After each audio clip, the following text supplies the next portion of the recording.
Christian Momat, vous venez aux assises du journalisme de Metz, vous venez de République démocratique du Congo et en RDC vous dirigez un groupe de presse. Est-ce que vous pouvez nous présenter votre groupe?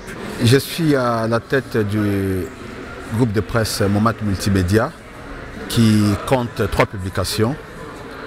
Le titre phare, c'est le magazine Les Grands Enjeux. Et nous avons le journal satirique Le Hibou déplumé.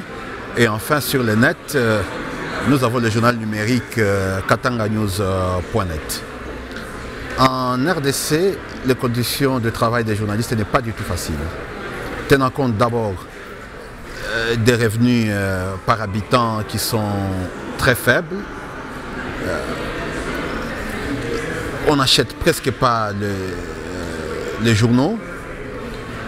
Et à cela ajouter l'analphabétisme de la population. L'absence d'infrastructures adaptées et des cadres juridiques. Souvent, quand vous débordez un peu dans les écrits, vous pouvez vous retrouver facilement en prison, inquiété.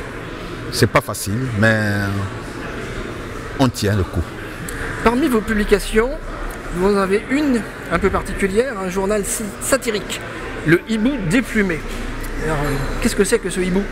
Ah, les hiboux déplumés, c'est le tout dernier produit que nous avons lancé et qui est fort apprécié et beaucoup acheté. Il est devenu presque notre produit phare.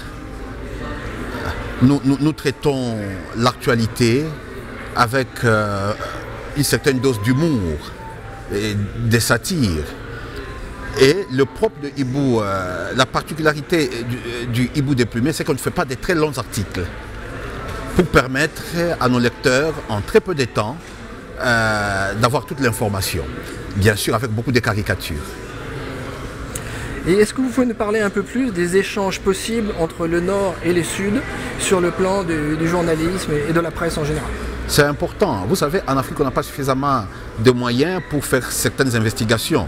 Par exemple, pour les multinationales qui sont chez nous dans les domaines miniers, on peut bien commencer une enquête au Congo, mais on ne saura pas remonter jusqu'au siège de ces multinationales en Europe ou aux États-Unis. Ça, c'est dingue.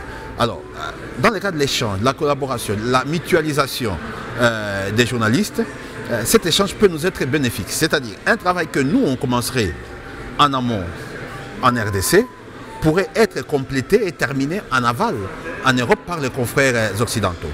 Ça, c'est dingue.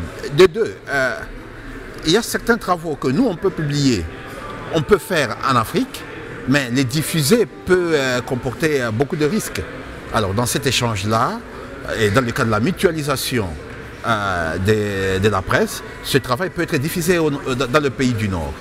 Et ça va revenir en Afrique avec beaucoup plus d'impact. Est-ce qu'en RDC, il y a des sujets plus sensibles que d'autres? Bien sûr, bien sûr. Dans notre pays, il ne faut pas parler de la sécurité. Tout ce qui a trait à la sécurité est extrêmement sensible, et tout ce qui a trait à la défense est extrêmement sensible. Il y a dernièrement un député du Nord Kivu, de Goma, qui a été arrêté, qui est aux arrêts jusqu'à aujourd'hui, parce qu'il a osé s'exprimer sur une radio locale sur des sujets ayant trait à la sécurité, à la défense nationale. Donc ce genre de sujet, même moi, je ne vais pas m'y risquer.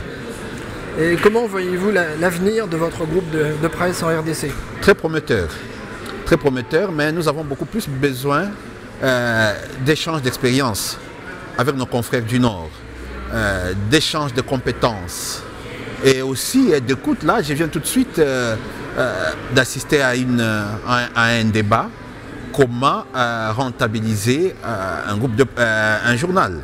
C'était très enrichissant pour moi et ça valait vraiment le coup. Je ne regrette pas d'être là aux assises. Christian Momat, je vous remercie.